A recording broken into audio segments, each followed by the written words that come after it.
My name is Mary Kelleher, and I'm running for the TRWD Regional Water District. I served on the board from 2013 to 2017, and it was a little on the controversial side, and we'll talk about that in a little bit. I want to tell you what prompted me to actually get involved in politics in the water district. My husband and I have 12 acres on the east side of Fort Worth, and we farm. And that area has been farmed forever. And we're in the Trinity River bottom, so we expected to get floods. They were very manageable. The water came in pretty slowly and receded quickly, so there was no real problem. But in 2010, the water came in so fast that within 15 minutes, my backyard was the Trinity River. And my husband and I were swimming in it. It was, anyone who's ever been a victim of flooding, it's traumatic. I had to swim through the Trinity River water. Fire ants just were clinging to my husband and I's body, stinging us, stuff swirling between our legs. We didn't know what on earth was. Our sheep were drowning, and we had to make decisions on which sheep we could save. I still have nightmares to this day of seeing the sheep go under and not coming back up. So that was bad. My husband and I, we lost all kinds of farm equipment and livestock. But the worst thing was we stayed underwater until the water evaporated for about 180 days, I guess. We had dead animals floating in our yard. I couldn't get anybody to help, nobody.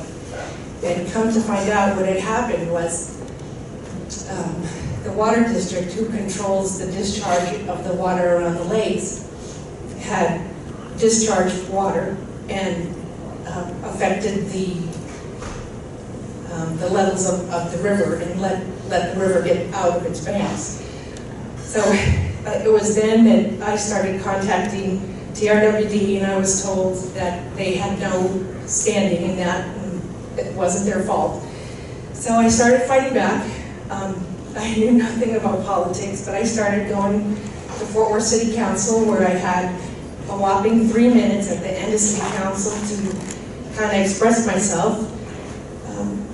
And I started getting a little bit of news coverage, and the flooding is just, it happened 2 more times in 2012, and then 2 more times in 2015. And every single time I came down with a horrible case of E. coli. So it was just a very traumatic experience. So in 2013, I was contacted by a friend, my friend Layla Caraway, who was a flooding victim in Haltom City, where a little girl ended up drowning. And she called and she asked me if I was interested in running for the TRWD Regional Water District. So without even thinking, I didn't even talk to my husband, I said, yes, I'll do it. So I ran as part of the slate, and I was the only one to get into, I was elected, which if anyone had ever told me I was going to be involved in politics, I would have said crazy. So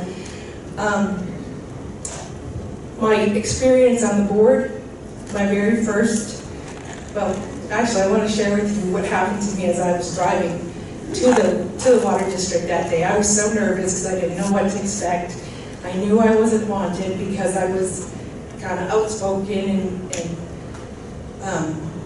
as I was pulling into the driveway in Northside Drive, the theme from Rocky came on. And I thought to myself, thank you, Jesus, I think it's going to be okay.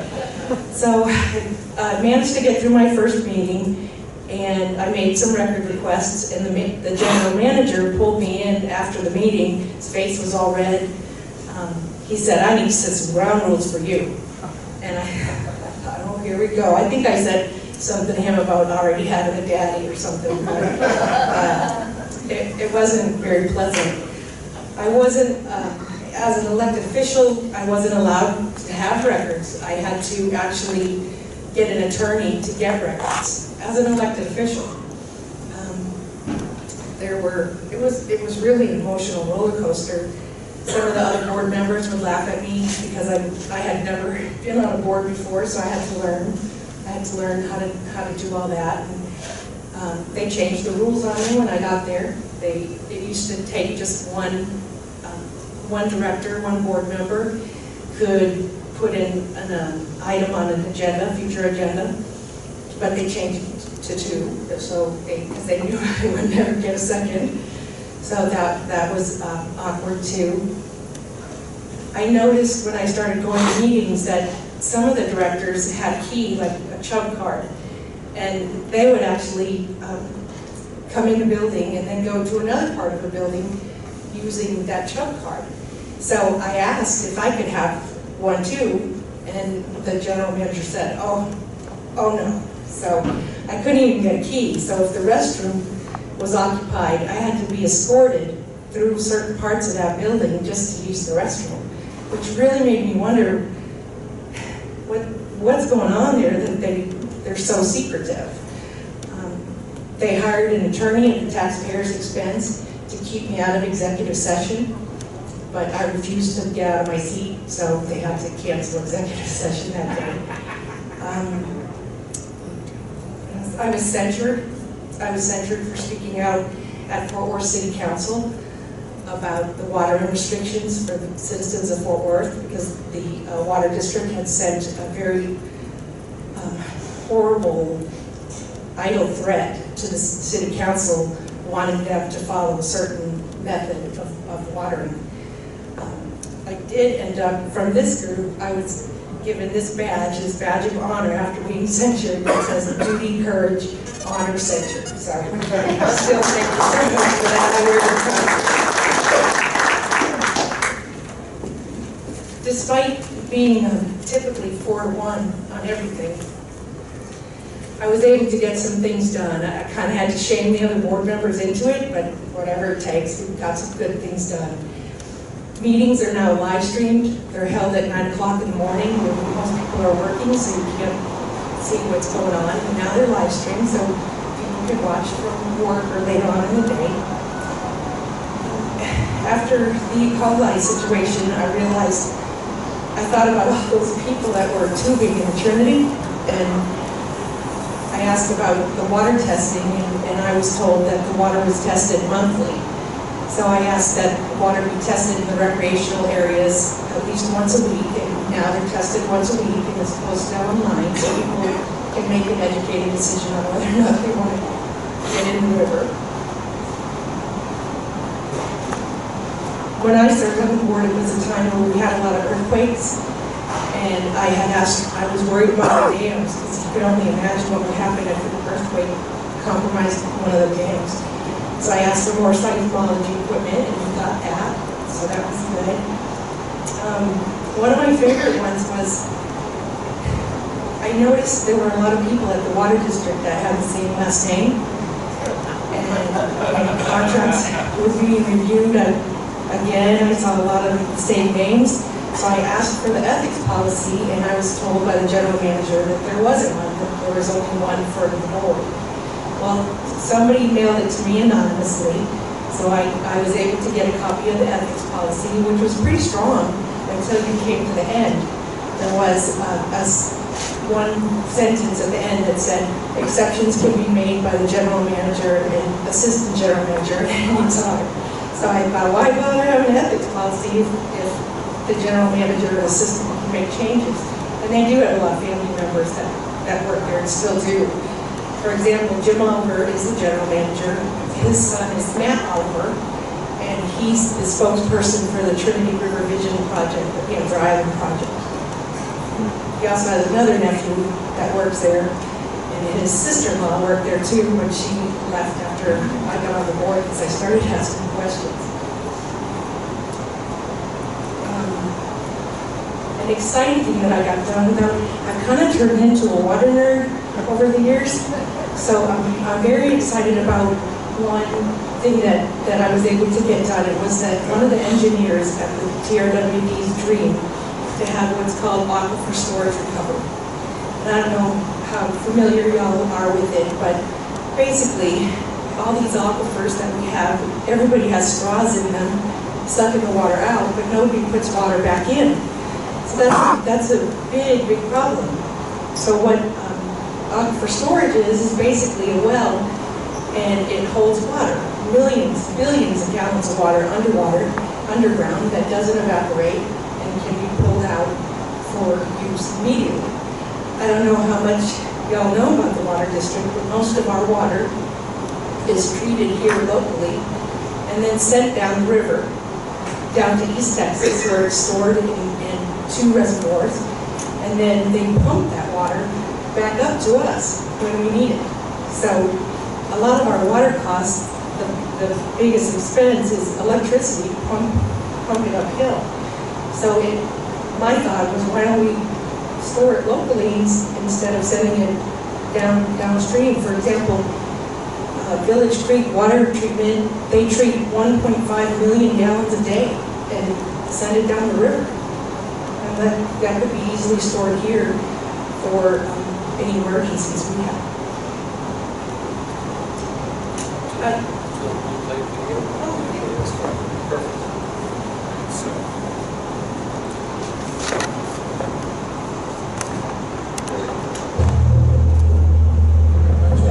There we go. All right, so I think next up we are going to play a short video, and then we have some additional guests that we're going to bring up. Mary has a lot more content to kind of share with you about her experiences there, why this is important. But if you give us a second, we'll play this video and then invite some folks up. Fair enough? Yes. Perfect. Yep, and it lights the back. Perfect.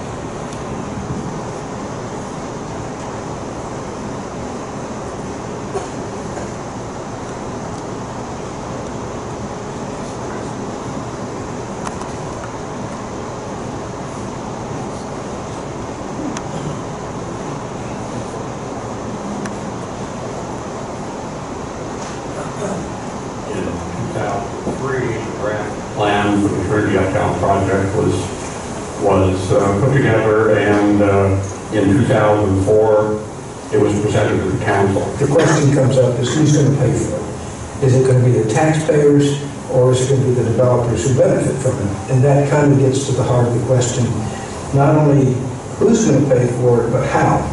The Trinity River Vision is an extraordinary project, but it is something that should not be funded by the taxpayer.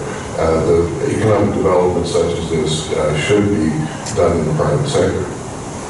In closed-door meetings where these things are approved, they're funded for, and the common citizen doesn't know. They have no idea what's going on besides, hey, there's going to be a river walk in Fort Worth. That's all they know. They don't know anything that goes behind it. I don't want to be San Antonio. I don't want to be Austin. I think Fort Worth is pretty great as it is.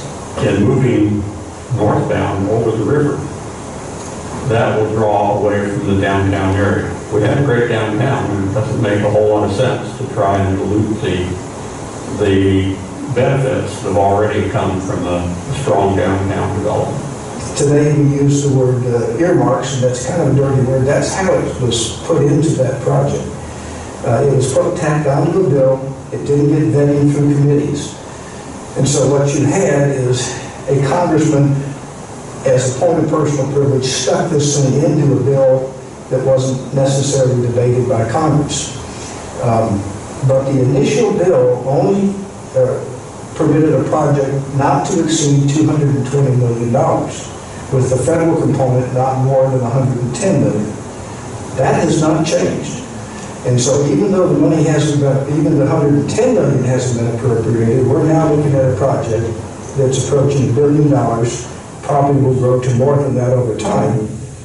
And so what you have is a project that was authorized at not to exceed $220 million, that's now 5 times that, and the federal component that was authorized has never been appropriated other than small amounts that were snuck in for bridges and studies and a few things like that.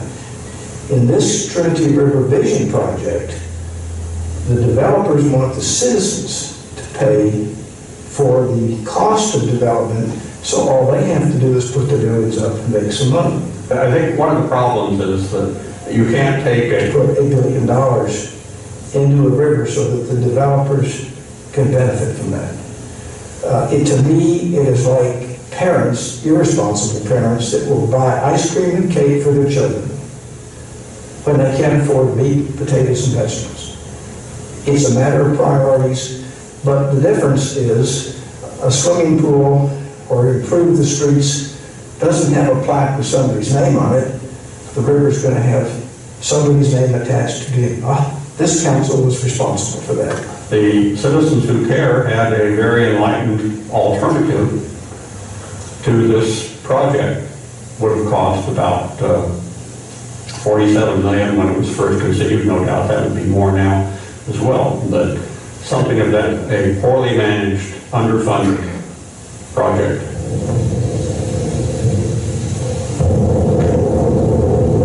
The one stroke of genius, I would say, intelligent planning was it was put under the auspices of the TRWD Regional Water District, which has the responsibility for flood control and providing water to the city of Fort Worth and some surrounding, actually a lot of surrounding areas. They provide raw water.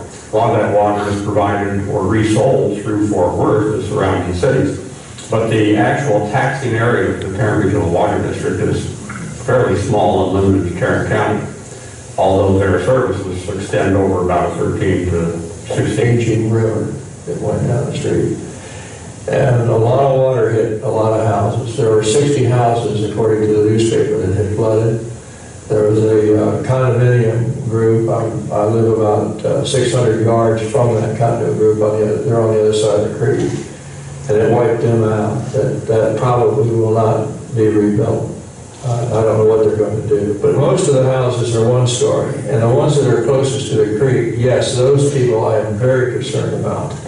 We could have had a death very easily if that had come in at night instead of in the early morning hours. That we would be able to build a channel and pull water away from the creek at the very beginning of the flood. Pull it away, put it into a very large pond area or a waterway that's been built that takes that water all the way to the Trinity River. And it wouldn't be moving it more rapidly to the Trinity River. It would actually start to flow earlier to the Trinity River. That's the whole idea. So if we can remove a lot of water during the early flooding stages, we feel that that wouldn't be backing up and hurting a lot of our homes. That's what's been going on. And they should move on it immediately. Or we're going to see the same thing that happened over here at Fossil Creek, and that does worry me a lot. We've had a lot of building that's going on upstream all the way through to Mansfield, and when you put that type of concrete in, most of the water then has to flow into something, into a trough of some type, and that turns into domain.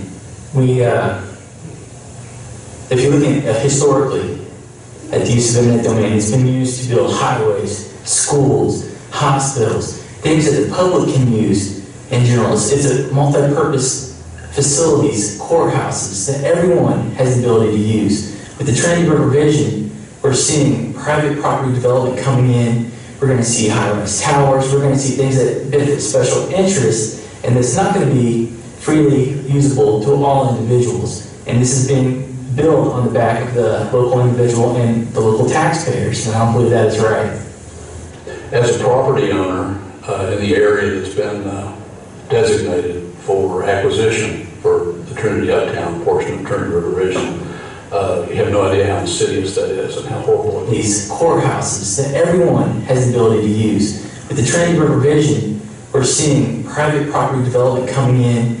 We're going to see high-rise towers. We're going to see things that benefit special interests, and it's not going to be freely usable to all individuals. And this is being built on the back of the local individual and the local taxpayers, and I don't believe that is right. As a property owner in the area that's been designated for acquisition for the Trinity Uptown portion of Trinity River Vision, you have no idea how insidious that is and how horrible it feels. All the plans we've made seem to be in direct conflict to all the plans that they've made. We were told 7 years ago that we'd be acquired, so we can only sell to them constantly worry about whether it's worthwhile to invest in any maintenance to the building or upkeep.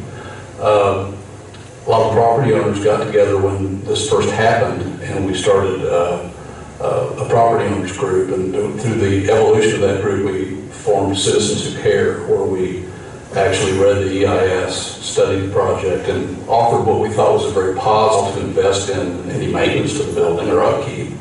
A lot of property owners got together when this first happened, and we started a property owners group, and through the evolution of that group, we formed Citizens Who Care, where we actually read the EIS, studied the project, and all right, so feedback, awesome. So we wanted to play a little bit of that video. There's actually a much longer video that ties into what we're going to be talking about today, but I wanted to play a few clips.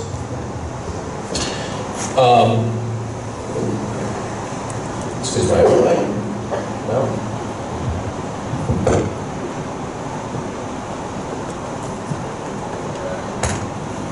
All right. There we go. A little bit better. Volume's off. So we're going to bring up a few guests. Some you'll recognize from the video, and then kind of have a discussion. I think that's fair enough. Mary, come on, back up. Clyde picked. Click. There we are. Come on up. Perfect. Come on up, Clyde. Gary. Wonderful. Thanks for coming out, Gary. Steve. Oh, no, it's the three of you guys. Yeah. I'll sit this with y'all. Perfect.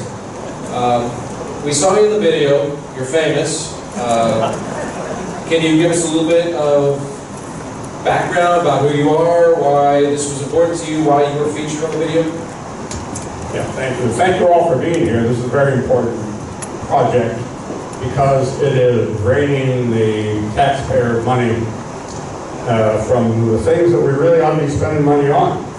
And when I ran for city council, it wasn't because I wanted a lot of the free meals and entertainment and trips to Europe for sister cities. It was because I wanted to look out for the interests of the city. And when this project came along, I have to admit I liked it at first because of the $360 million investment for a $1 billion increase in our tax base. Well, now it's over $1 billion in cost for $1 billion tax base. That's not a profitable economic program when you're paying as much as you're getting back. I mean, because this is taking over, I don't know how many years it'll take to even get it done, but if you read the business press this morning, they are talking about the water district trying to borrow money or to get money from the bonds already. The city didn't want to sell those bonds. They were not wanting to guarantee them with the TIF money until the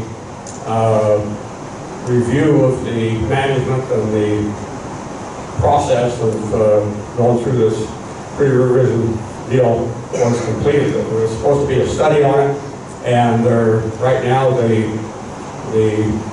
general manager of the water district, Jim Oliver, he was quoted in the business press as saying, well, we're going to try and reduce the scope of the project, or the scope of the review, and get the costs down. Well, maybe we should just take his word for it that everything's all right, because we've been doing that now for 12 years, and that's why we're in such a bad state of affairs. This thing, I knew this was out of hand in 2005, believe it or not. It looked to me, that's why I voted against the TIF. The TIF came up for a vote in 2005 to pay for this, and if you're all familiar with the TIF takes increased value, taxes on the increased value of property, and it stays within that TIF district to spend on whatever the TIF board votes to spend it on. It should be money that would go into the general revenue coffers if it was just taxed like your property is at home and where you live and normal businesses. But this deal is taking money that would normally go into the general revenue and funneling it back into the Trinity River Vision Development Project. So it's, and they're talking about extending the length of the TIF to 50 years. Well, good grief, we'll all be dead in 50 years. And so we'll never see the results of this. And frankly, it's like buying a car and having an upside down loan. We're paying more than the thing is worth to begin with. So I think that voters should be responsible enough to reject this and get after their council members. And this is a city project, remember, it's not a water district project, it's a city project. It's a city development project. City of Fort Worth voted on it, City of Fort Worth is funding it, and the City of Fort Worth taxpayers are paying for it all. Well, I shouldn't say all of it, because a lot of federal money will be paid for by people all over, but the bulk of the money is going to come out of the pocket of Fort Worth taxpayers.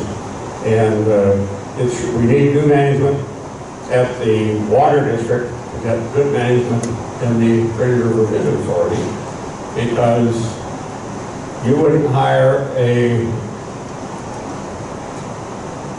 surgeon to take care of your legal affairs anymore. You would hire a lawyer to take care of your building affairs, your building development. But that's what they've done. We have a lawyer who is in charge of this thing, J.D. Granger, Kay Granger's son, and that was all a purely political move just to keep the money flowing from Congress. And that's back when the earmarks were still around, when they could use earmarks to help fund it. But then they did away with the earmarks, and now Kay Granger is actually in a bind because she can't get the money for the project. And without federal money, this thing is going nowhere. I put up a picture of this. Fantastic, yeah, that's a lot of great insight. I put up a picture of this fancy bridge that has been an eyesore for how many years now? I mean, is that not emblematic of the project itself, I think? Well, yeah, it is, because in the first place, this isn't the original design of the bridges. They were designed by Bing Tom, an urban planner from Oregon, who helped design this whole project. And he had a different design for bridges, but we paid $1 million to the water district to build to Bing Tom and his associates actually, to build a replica of the channel that they were going to dig, that they are planning on digging. And they found, I believe, they found that there was too much water going through that channel, so they had to widen the channel. When they widened the channel, then the bridges didn't work. The TxDOT wanted to build bridges like the 7th Street, West 7th Street bridge that they put in. But the water district and the Trinity River Vision Authority didn't want to do that. J.D. Granger didn't want to do that. So they designed these bridges, which were ill-designed in the first deal because they weren't structurally capable of holding up the road. So they had to redesign them, and that's been increasing the time that it takes to build them and also the cost. We voted on $26.5 million to build those bridges from bond money. And that's the only bond money that we've ever voted on. That's what the public has voted for. And they're stuck with $1 billion price tag. Did you have a question? Yes. I'm not a businessman, but I am a person who's had to deal with finances in my own home. But what I'm asking is, why can't the district swallow its pride and just drop any money, stop the project until they can figure out a way to fix it? Because right now, what it sounds like it's doing, you've got a bunch of silly-ass clowns who are doing the designing, who are doing the building, and all they're doing is taking my money. And I feel that is robbery, because we put you guys in office to do this sort of stuff, and it looks like to me that I could do just as well hiring some elementary school kids to do the job. And I am getting really, really, really pissed off. Thank you. Either of you like to respond to that? Just for point point of, sorry. Over 200 people's property have been taken by eminent domain for this project, just so you know that, first of all. Another thing is the propositions that have been passed, we've all been kind of hoodwinked.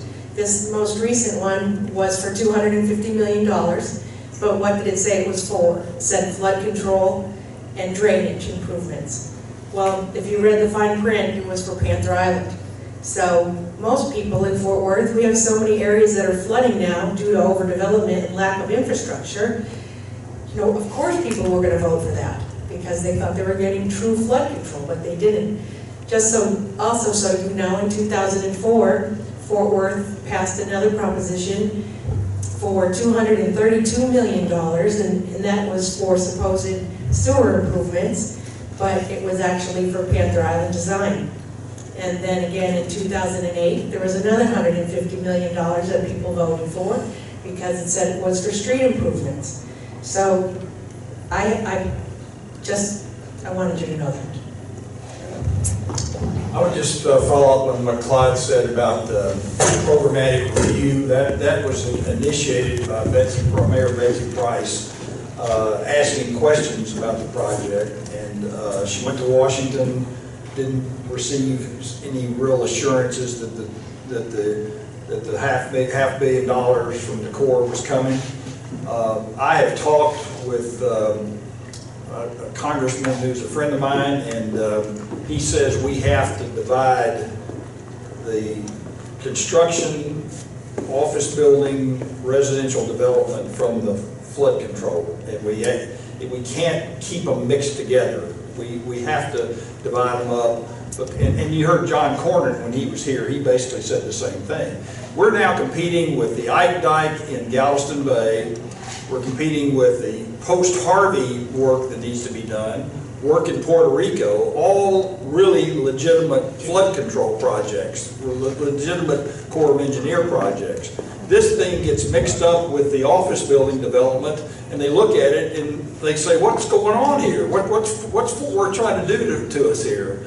So it needs to be divided up. The good news is that the bridges, even though it's taken forever, it looks like the bridges are going to be finished, and there's enough money to finish the bridges so we can get White Settlement open just down the street here, and get Main Street open, and get Main Street aligned right, and the same thing with Henderson. So it looks like that's going to happen. But the TIF, in order for the bonds to be issued, and Mary's right, there's provisions that the proceeds of the bonds are not going to just be used for flood control. They're going to be used for these little cute canals that have little rowboat docks in them in the island. So I mean, there's a lot of stuff in that bond proceeds. Bond proceeds are going to be used to put the utilities under these little cute canals that are in the Trinity in the Panther Island project. Not flood control. That's not flood control. That's just people walking around want to see a rowboat at a dock or something like that. So that's part of the bond project, and to bury the utilities to move them underneath those canals. That's a big part of it. And the city council has said we're not going to extend the TIF term from 40 to 50 years until this programmatic review comes back. And there's only one consulting company that's made the bid on the programmatic review. At one time they were talking about putting it out for new bids and trying to get more participation. Now they're talking about, as Clyde indicated, they're talking about getting back with the one company that has bid it and try to get them to change the scope and to lower their price. I would like to see, even though it's going to take more time, I'd like to make sure that we get really a good selection of consultants that rather than just relying on one consultant. I think we need to go back. And at one time, the meeting before last that I attended, they said, well, we're going to get David Owen, the purchasing director of TRWD, to go back to the people that were at the pre-bid meeting and find out why they didn't bid. That's disappeared. Nobody's said anything about that. No, there's been no discussion about that since the meeting before last, this past meeting. So, thank you. We have some other hidden costs you may not be aware of too. The city used certificates of obligation, to my recollection, to build the new fire and police academy over on Felix, I guess it is, in the old, the government property over there. And ordinarily, we don't use COs for projects like that. But they did it, I think, because it was expedient. They wanted to do it in a hurry so they could get the old building, get out of the old building for TRWD development, because I think there's supposed to be a channel go through there someplace. And so they use COs. Well, COs are certificates of obligation, and those were intended by the legislature many years ago for small towns who couldn't afford a bond project to go ahead and build something like a fire station or a public building that was needed where they couldn't afford the bonds. But we've used COs before in this city where we shouldn't have in road construction. And the reason we're doing that is because we give away so damn much money on tax abatements and other tax deals for trying to bring new businesses here. When the Amazon was looking for a place to land in this area, J.D. Granger was quoted as saying, well, that's just exactly the kind of thing we want for the Panther Island project, which is not what we wanted for the Panther Island project at all. It doesn't even come close to the original plan, but it was an expedient, and that's what everything is for, some kind of expedient. They are not following the original plan. Obviously, they're not following the plan in cost, but every once in a while you'll hear Granger say, well, we're on target and we're on cost. So it's bump, total bump, because it's already years behind schedule, and the cost is 4 times what it was originally projected to be. There's no end to it, and we're just my own estimation is that it should be finish the bridges, put the roads in, and then can the rest of it and let it go for private development or some other kind of process. It doesn't include public money. Yes, ma'am.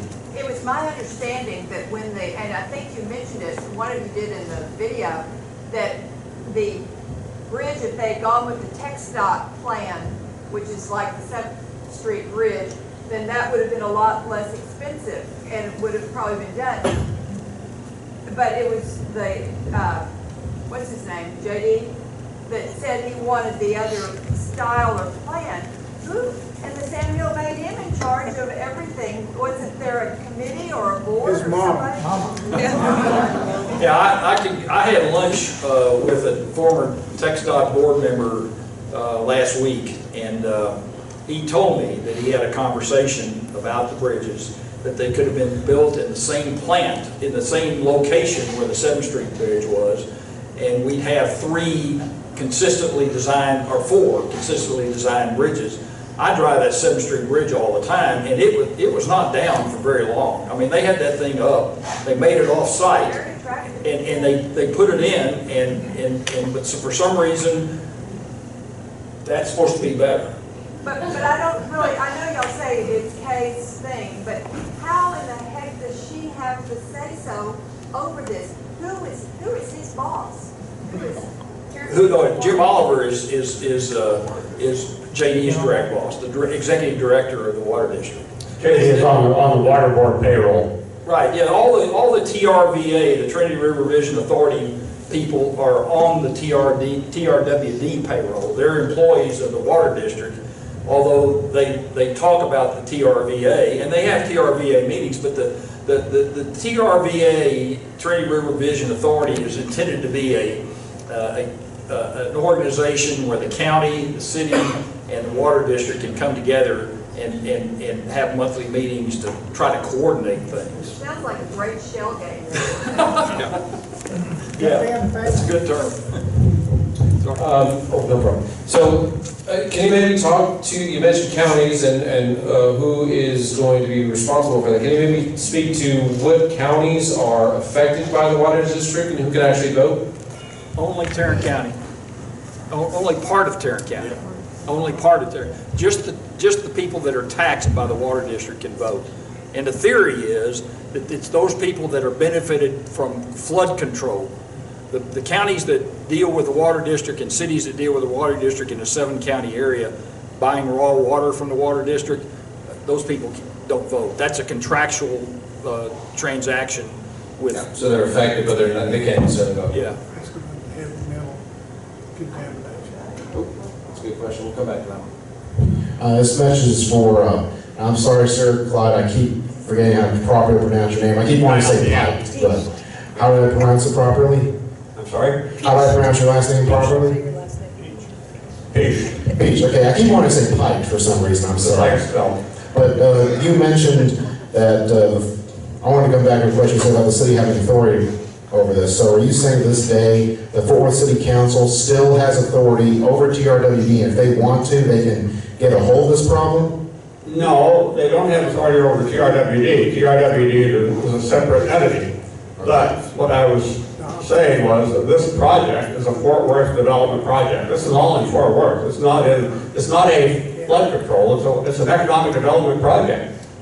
And when I questioned the commander of the Corps of Engineers for the district, I said, why are you doing this? Because it's not really flood control. He says, well, if we can help communities develop economically as well as doing some flood work, then we like to do it. They could have gotten the levees strengthened for $9 million back when we started talking about this thing. That was an option that the Corps of Engineers gave us. We could work on the levees and cost $9 million to make them 1,000-year flood proof or something. I don't know exactly, but we didn't have to. This is not a flood control issue at all. In fact, when Jim Oliver said they were going to make a flood basin up in the Rockwood golf course area going out that way towards the west. And somebody said, well, that's private property up there. And he says, well, if we have to, we'll take it by eminent domain. Well, there are two multimillionaires that have property up there that would have had to be in court for the next 100 years because they weren't going to give their property up cheap. And so he gave that up and moved the flood ponds, these, what do you call them? Flood storage overflow. Yeah, this storage, where if we have a flood, we have to gather up the water over in the Gateway Park area where they dug out oxbows. Because if we don't, having straightened out the channel, we increase the flow of water downstream and we flood what? We flood Arlington and Dallas. Well, if the Corps can't stop flooding here, it caused flooding there, so we had to go another $170-some million from the original cost was just for digging out those oxbows and hauling away the dirt. So what, if I can just say one more thing, what could the Fort Worth City Council do to stop this? It's still within their authority.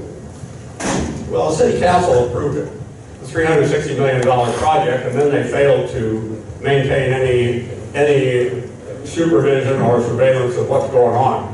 This is a Fort Worth project. The Fort Worth City Council had a responsibility to know what was going on and to insist that the TRVA stay within their budget and create a budget. I don't think they even have a budget. They just spend money like it's going out of style. J.D. Granger's salary was $100,000 when he was hired in 2005. It's now $213,000. Somebody had a question? Right here, actually. In 2017, I was at one of the meetings for the Tarrant Regional Water District, and I was absolutely impressed with Mary's line of questioning. That particular day, the Corps of Engineers were there, as well as J.D. Granger, and you were bringing, this was 2017, and you repeatedly questioned the Corps of Engineers about the flood channel is built to specifications from 2004. And you went on and on about the upstream urbanization and how it would not be adequate today. Could you speak on that, Mary? Because that was a really well thought out question. Thank you, Andra. This was an interesting moment. The Corps came in to tell us about levee safety, and I asked JD, I asked a general question, because what is necessary for a flood control project by the Corps of Engineers is a cost-benefit analysis, one of what's supposed to be done. And I asked the Corps why one wasn't done in this case. And basically what I was told was there was an exemption had been made in this case.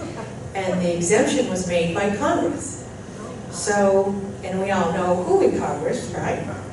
So I asked JD, well actually the Corps deferred to JD and had JD Granger come up to the podium to address it. So I asked him, who in Congress managed to get an exemption for this project? And he got a little angry and he said, Congress. I said, who specifically in Congress? And he again said, Congress. And all of Congress. And he said, isn't it true that it was your mother, Kay Granger, and he put his whole, he was mad. And he said, yes, that's my mother and I'm proud of her. And so that's the main reason why we're not getting, why we can't get any federal funding, because a cost benefit analysis was never done. So I don't think we will get any federal funding until one is done, and we all know that won't cut the mustard. How many of you know what earmarks are? Okay, it's a sweetheart deal for a congressman that just wants to get a project done in their district. And earmarks were in place when I think this was originally proposed, the federal funding. Now earmarks are gone, and I don't know how you feel about it, but I think they should be gone. But there is hope among some people on the board that earmarks are going to come back. But that would require a vote of the Democratically controlled House and the Republican-controlled Senate.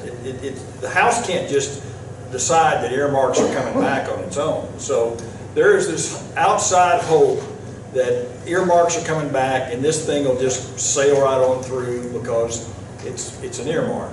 I personally believe that's wishful thinking, and it's not going to happen. All right, question in the back?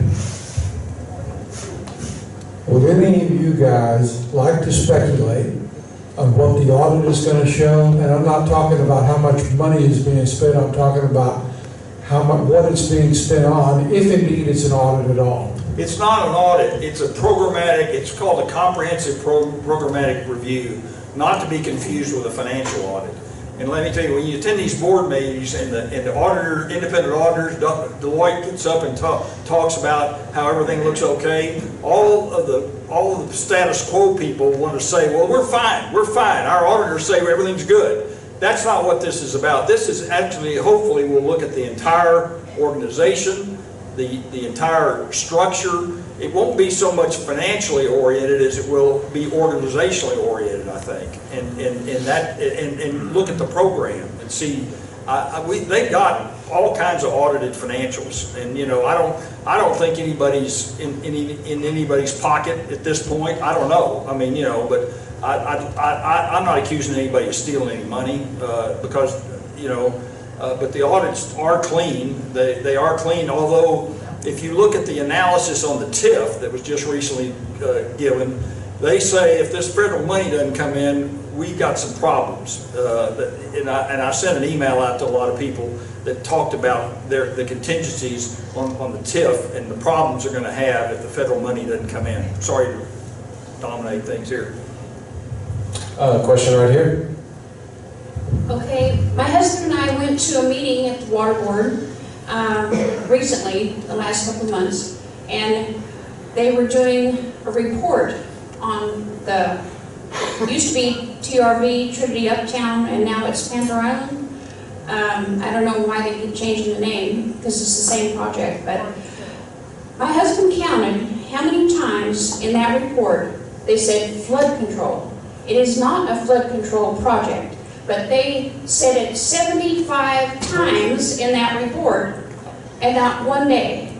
So it's ridiculous that they're just trying to think, if we hear it often enough, maybe we'll believe it, but we don't. So hang in there, Mary, we need you bad.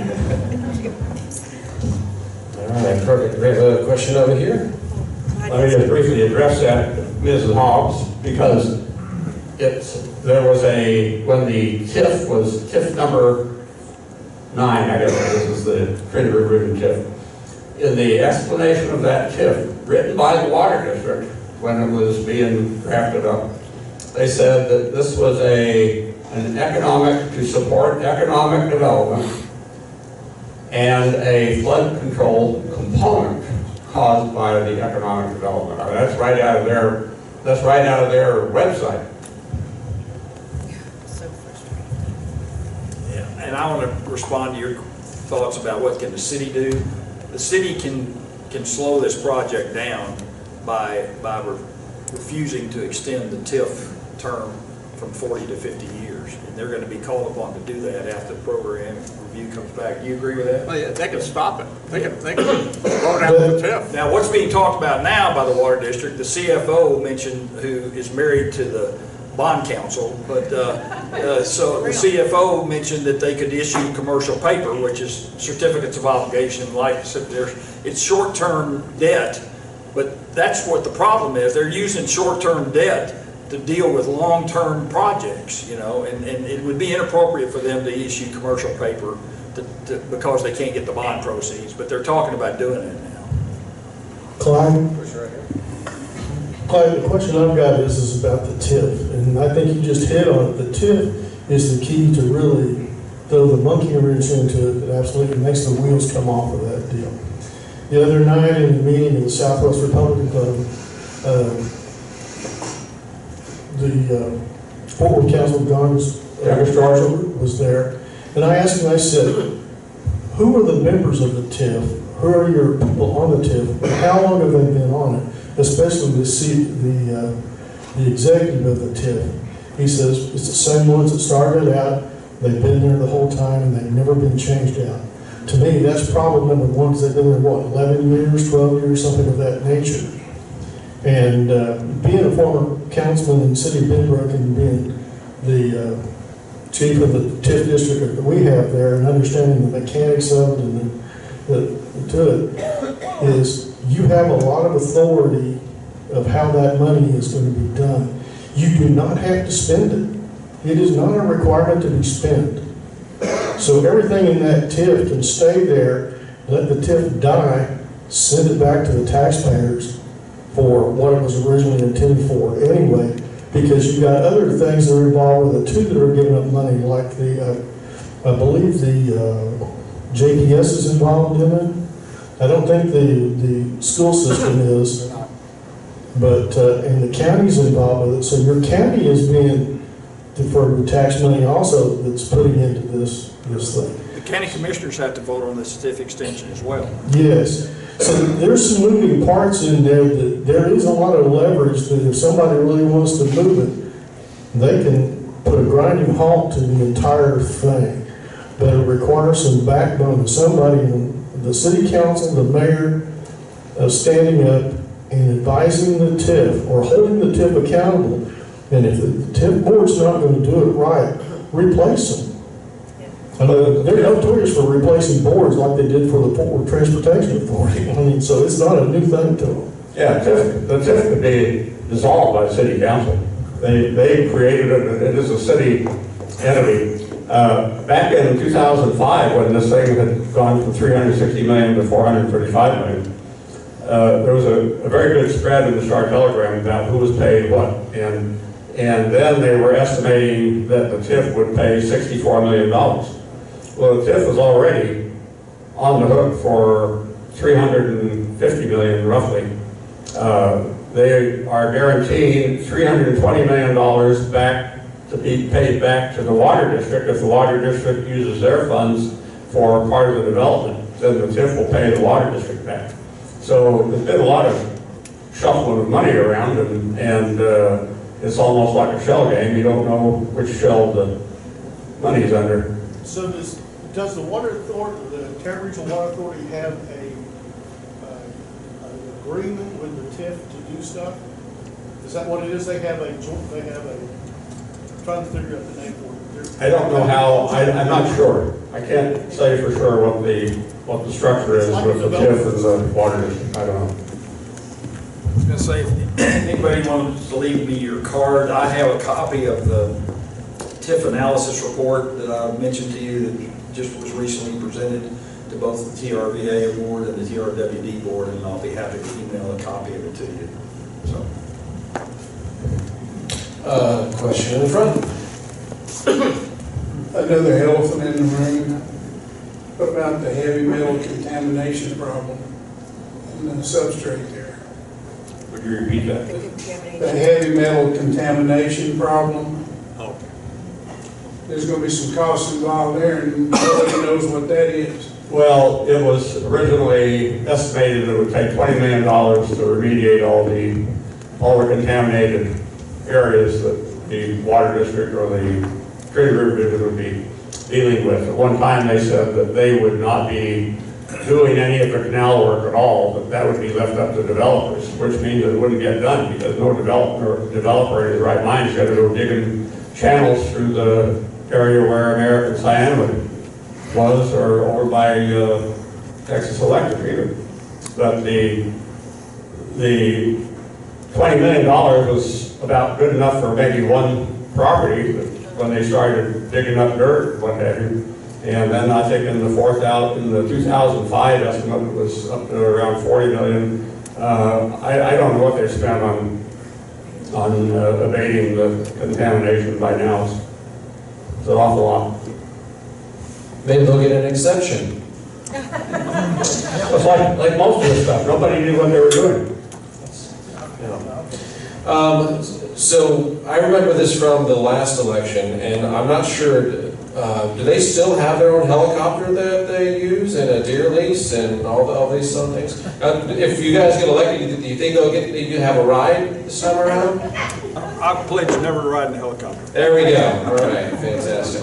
Well, personally, I think the helicopter is not what it was advertised back in an election some years ago. It's not a Bell Jet Ranger or anything like that.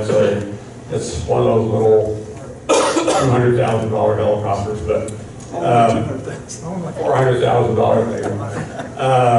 But my idea, if I were on the board, would say let's use drones to check the dikes. That's all they use it for, is to check the dikes and haul people around to fix stuff. All right, so what are the important dates that we need to know for the election? May 4th. May 4th? And last day to register to vote is 30 days before that, I believe. Is there a question? I have a question. After listening to all this stuff, I just wondered, what's the final answer? Is there one, or should they just disassemble everything and bury it and be done with it? Super collider. When Councilman Zimmerman was still in office, he said, well, the ship has already left port. Well, yeah, but I don't buy that. You know, I am not in favor of spending $1 billion to save 500 million. That's not good economic sense. I mean, there has to be a point where you say, okay, this is what we're going to do. We're going to finish the roads. We're going to leave a certain part of it for development to work in that area, what have you, and then cut off public funding for it and leave it for private development. That bridge right there might make a great skate park. They could use it for that. The bottom line is we need elected officials who are willing to truly represent the people and make hard decisions. That was my question. If the two of you got on the board, would it be possible for you working together to get things done? Yeah, there are two people on the board that are reform-minded now. They're always in a 2-3 minority. But James Hill and Leah King have hearts in the right place. So there'd be 4 of you, right. And there'd be 3. There's 5 board members. It'd be one. It'd be Jack Stevens, the only. If we're elected. He's a lifer, isn't he? Well, I don't know. I think if he found himself in the minority, I think Jack might move on, might retire. He's been schmoozed over by the good old boys club. Well, but I mean, if he's in a 4-1 minority at all the time, I've had lunch with him, and I would say that he might retire. Might, okay? So. Don't trust him. Okay. If I get on there, he might. That's right. So there's 5 total, right? Yes. And the structure of it is the elections alternate every 2 years. Right. It's 3 people and then 2 people, 3 people, unless they change when the election happens, which I guess they did that once They've before. done that too. Yeah, they did that last So time. that would be 4 of you that could fight some of this. Right. All right, question in the middle? Yeah, just out of curiosity, it appears to me that the Trinity Water District's leaving its scope of what it was designed to do, which is water and flooding. I'm just curious, technology's great. I just went and looked at the entire budget of the Trinity Water District the last 4 years, and I scrolled quickly through. In 2014, they had economic development as listed in their budget. After that, they're really trying to hide those numbers. How much of the Trinity River Water District budget is going to economic development, and how much is going to what their scope of work is? Yeah. I have a report that shows all that, and I wish I'd brought it with me. I haven't memorized the numbers, but I have that report. And I would say, if you give me your email, if you give me the recent quarterly report for TRVA just came out, and it has those numbers in there. And I'll be happy to email that to you as well if you'll send me give me your email address. Oh, sorry. Question on the side? Okay, Mary, is it true that I have heard, and I thought it was confirmed, but you probably can confirm it for us all, that the water board, I know personally, because I got records finally after 3 months of waiting instead of 11 days from them, showing where all they had gas wells on water board properties. And it was amazing. And there's so many around the lake within 1,000 foot that should not be, because I've seen the one below us when it was there before we finally fussed enough and got it out, before they put 12 more right there, right on the edge of the water, less than 200 foot. But they have all that money. This is millions and millions and millions of dollars every year from their proceeds from the gas wells, whether it be their initial money for allowing the gas well to put on their property, not counting the royalties. And they had just enormous amounts of hundreds of millions of dollars. And they voted, from what I understand, themselves to not have to use that for their mission, which is supposed to be appropriating and flood control, appropriating good water for people to drink and flood control, but they themselves voted to not have to use that hundreds of millions of dollars for that in any way, so that they can do whatever they want. Like, You are correct. so I am correct that is true. Thank you. So what happened to the money? Can you rephrase the question? Can you rephrase the question and maybe kind of give your spin on it, Mary? In my opinion, that was one of the things that spurred some of their diversion from their true mission of flood control and water supply. I think they started making more money than God when it came to the gas well royalties and et cetera. And I think that set the ball in motion. And when the royalties stopped coming in like they did, now they're really in a bind. And in return, the taxpayers are in a bind now. So I think with the reduced gas royalties, I think that really set this ball in motion, if that makes sense. Great question.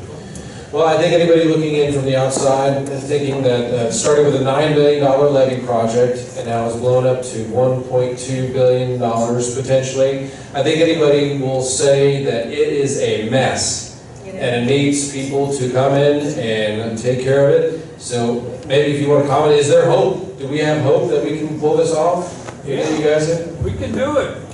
All right. I think the main thing is we've got to get the bridges finished. I mean, that's really important. I've got friends that own businesses along White Settlement, and it's really impacting them. So we need to get the bridges finished. That's got to happen. So, there's money that can be done. There's money to do that, even without the bond issue. So. And I forgot to add earlier, I talked about aquifer storage recovery, and I'm pleased to report that there is one going in, a pilot project going in by the Trinity River Authority on Trinity Boulevard. And it's going to be very deep, and it's going to hold billions of gallons of water. So I'm very, very excited. Which aquifer is going into? Oh, gosh. Or the Trinity? It's 1,000 feet down. I can't recall the name of the one that's down. No, it's, shoot. I'll look on my phone afterwards. I can't remember the name of it off the top of my head. I gotta It's very exciting. I gotta tell something that happened at the board meeting, not this past one, but there was a discussion about the Trinity Aquifer, and I'll just say, somebody that's been around there a long time asked the question of the person that was at the podium, is the aquifer below the river or above the river? This person's been around there for around about 8 years, so that's kind of what we're dealing with. I thought to myself, if it was above the river, it would be an aquifer. Well, I think I don't think we could exhaust all of the questions. I think everybody has questions about this, but I think it's probably about time to wrap. Clyde, I'll give you a minute if you want to have closing comments. Same for y'all, and then make sure as we're going down the line here, if you want to have people engage with you in your campaign, make sure to tell us how to do that. Clyde, we'll let you start. I'd just like to make one point. That is, we have two people, Jim Lane and Marty Leonard, that are up for re-election. They both filed for re-election. The top two vote getters are going to win the election for the water board. So you need to vote for two people. Don't vote for either of those incumbents. Vote for Mary Kelleher first, Gary Blunt second. I don't care as long as I'm one of them, I'll be number two. I just want to say thank you for being so supportive of me. It's difficult for me to get up and talk before people sometimes, but I appreciate all the support. I just want you to know too that I'm having a fundraiser on my birthday, April 2nd. It's going to be at Cooper's Barbecue, and of course y'all are all welcome. And thanks again.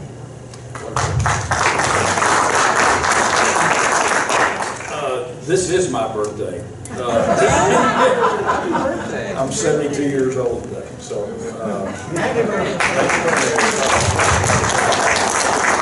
we can make it a fundraiser. I have envelopes. So.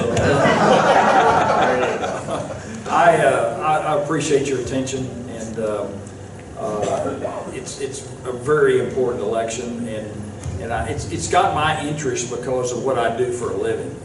I deal with these kind of issues in real estate development work. This one is bigger than it. I've never dealt with a $1.1 billion project, but the principles are the same. And there's been some mistakes made. If I had to go back 14 years ago, I would have said, don't even talk about a real estate development. If you want to put a flood control project in, let the Corps do that. Don't even talk about a real estate development. That'll come. That'll happen naturally.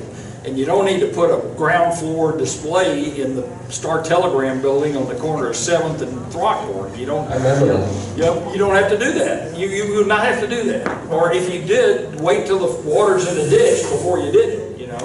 Because it's really messing things up, having the real estate development and the flood control tied together. So, watch the video of Senator Cornyn on Channel 5. Do a search for Panther Island, John Cornyn, and you'll find what he has to say about it. And basically, he's saying it doesn't look like the interests of the community are being served by this project as far as flood control is concerned. Now, let me say one more thing. Yes, sir. I don't want to take up too much of your time, but remember, this started at $360 million. 2 years later, it was $435 million. 2 years later, it was 700 and some million. 2009, it was $908 million. This last year, it was $1.16 billion. We're not done. We're not done. Back in 2006, I ran for the water board. I said it was going to be over $1 billion when it's done. And I said $1 billion to $1.5 billion. We are not through spending, because they can't finish it with $1.16 billion. They're going to take $1.5 billion, and we're not going to get our money back. Sounds like California has $77 billion. They flushed them and swirled it down there. All right, one last question. just one more question on the election itself. Those of us who may not, like I'm in Grapevine, I'm not in the district, I can't do that. Where can we find out visually where our friends are who live in the district? If you go, I'm going to plug for my website. Okay. My website is Vote for Votes, not the number 4, but VOTEFORMOATES. And there's a link on there that has the map on it. So we can find out where our friends are. Yes, who sir. are in the district. Yeah, that'd be great. Yeah. Yeah, and these elections are such a low turnout election. Getting your friends out to vote would be huge. Would be huge. And we're all going to be watching the mail-in ballots as well. So that'll be fun to pay attention to this time around. All right, well, thank you all very much for coming out. You're fantastic. We do appreciate it. Was this helpful? Sounds like it was.